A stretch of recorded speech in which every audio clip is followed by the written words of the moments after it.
ಈಗ ನಾನು ಕೇಶವ್ ಅವ್ರನ್ನ ಕೇಳಲಿಕ್ಕೆ ಇಷ್ಟಪಡ್ತೀನಿ. ಕೇಶವ್ ಅವರೇ, ಇವರೊಂದು ಶಬ್ದ ಬಳಸ್ತಾರೆ ಇಲ್ಲಿ, ರಾಜಕೀಯ ಕುಮ್ಮಕ್ಕಿನ ಕಾರಣದಿಂದಾಗಿ ನಮಗೆ ಪದೇ ಪದೇ ನೋಟಿಸ್ ಕೊಡ್ತಾ ಇದ್ದಾರೆ ಅಂತ.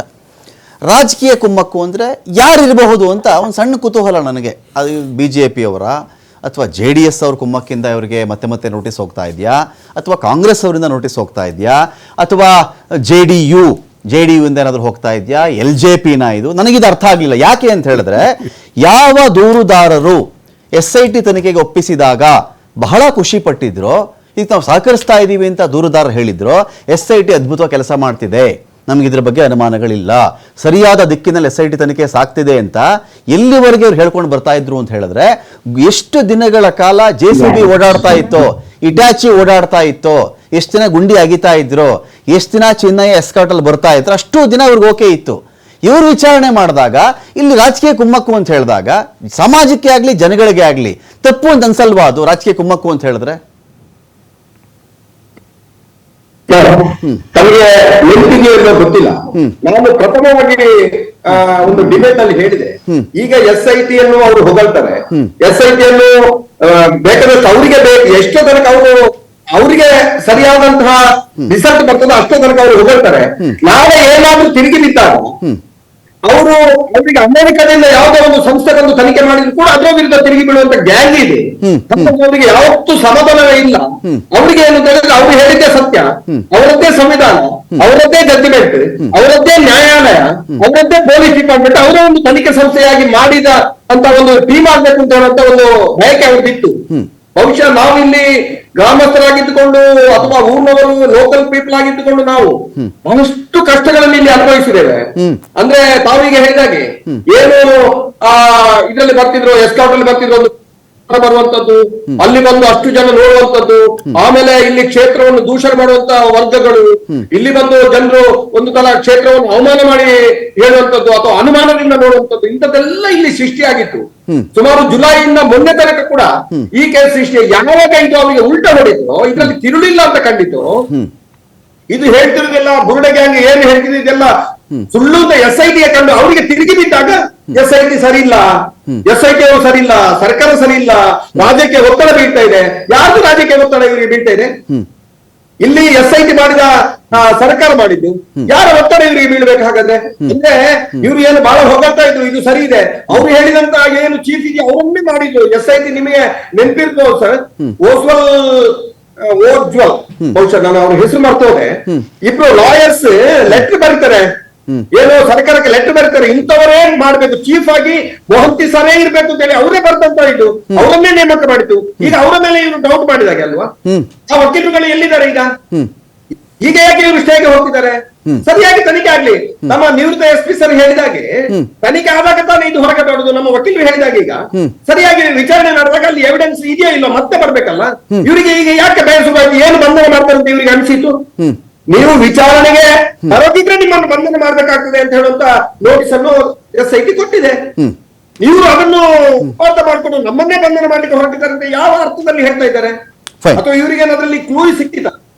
ಹೀಗಿದ್ದಾಗ ನಾವು ಅನುಮಾನ ಮಾಡಬೇಕಾಗಿದ್ದು ಇದೇ ಗ್ಯಾಂಗ್ ಅನ್ನೇ. ಈಗ ಇಲ್ಲಿ ಇವರ ಹಿನ್ನೆಲೆ ಏನು, ಇವರು ಯಾಕೆ ಇದರಲ್ಲಿ ಇನ್ವಾಲ್ವ್ ಆದ್ರು, ಇವರು ಏನು ಹೇಳ್ತಿದ್ದಾರೆ ಅಂದ್ರೆ ಸಮಾಜಕ್ಕೆ ಯಾವ ಸಂದೇಶವನ್ನು ಕೊಡ್ಲಿಕ್ಕೆ ಇವರು ಹೊರಟಿದ್ದಾರೆ ಅಂತ ಹೇಳುವುದನ್ನು ಇವತ್ತು ನಾವು ಅರ್ಥ ಮಾಡ್ಕೊಳ್ಬೇಕಾಗಿದೆ. ಬುದ್ಧಿವಂತ ಜನರಿಗೆ ಇದೆಲ್ಲ ಅರ್ಥ ಆಗಿದೆ, ಆದ್ರೂ ಕೆಲವು ವರ್ಗದವರಿಗೆ ಇನ್ನೂ ಕೂಡ ಇದು ಅರ್ಥ ಆಗಿಲ್ಲ. ಅವರು ಇನ್ನೂ ಕೂಡ ಹೇಳಿ ಸರ್, ಎಲ್ಲಿ ನೂರಾರು ಹೆಣಗಳಲ್ಲಿ ಹೂತಾಕಿದ್ರೆ ಇನ್ನು ಬಂದು ಹೇಳಿ, ಅವರು ತೋರಿಸ್ಲಿ, ಅವರೇ ಬಂದು ತೋರಿಸ್ಲಿ.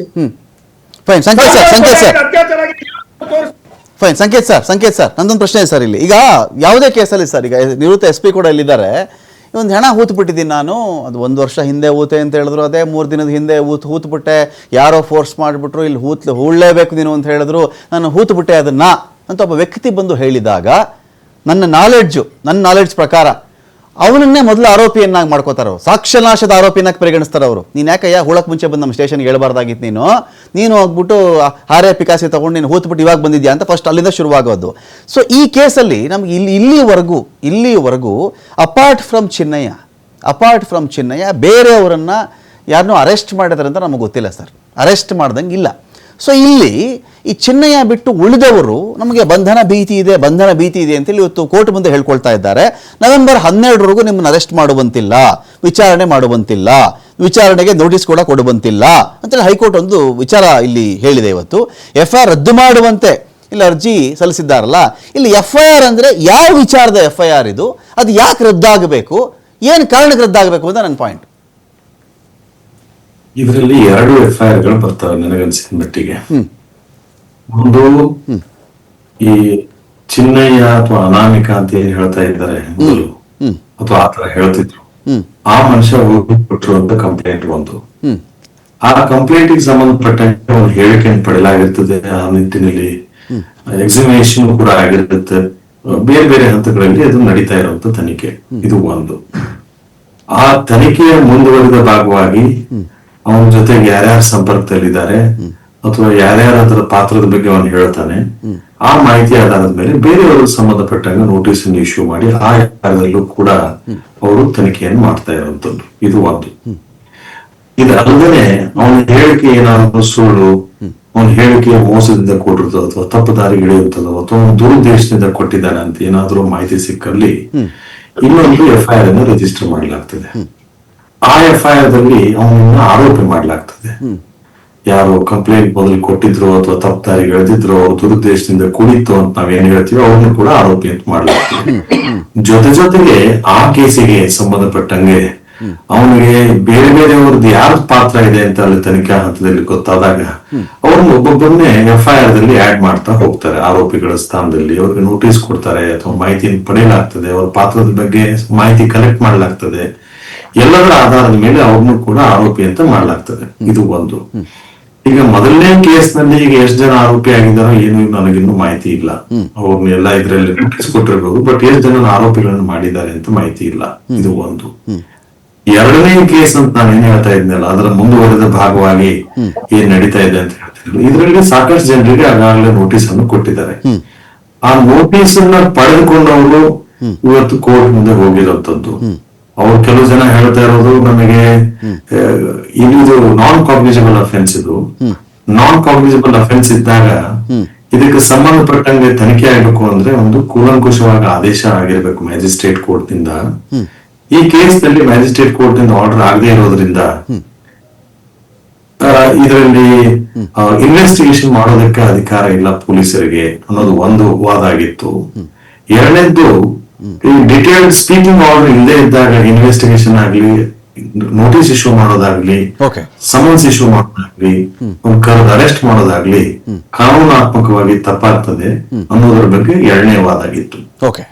ಹಾಗಾಗಿ ಈ ಡಿಟೇಲ್ಡ್ ಆರ್ಡರ್ ಇಲ್ಲದೆ ಇರೋ ಕಾರಣಕ್ಕಾಗಿ ಮ್ಯಾಜಿಸ್ಟ್ರೇಟ್ ಕೋರ್ಟ್ ನಿಂದ ಇವತ್ತಿನ ಹಂತದಲ್ಲಿ ಅಲ್ಲಿ ಸ್ಟೇ ಆಗಿರೋದು. ಅದ್ರ ಹೊರತಾಗಿ ಮತ್ತೊಂದು ಏನಿಲ್ಲ ಅಂತ ನನ್ನ ಅಭಿಪ್ರಾಯ.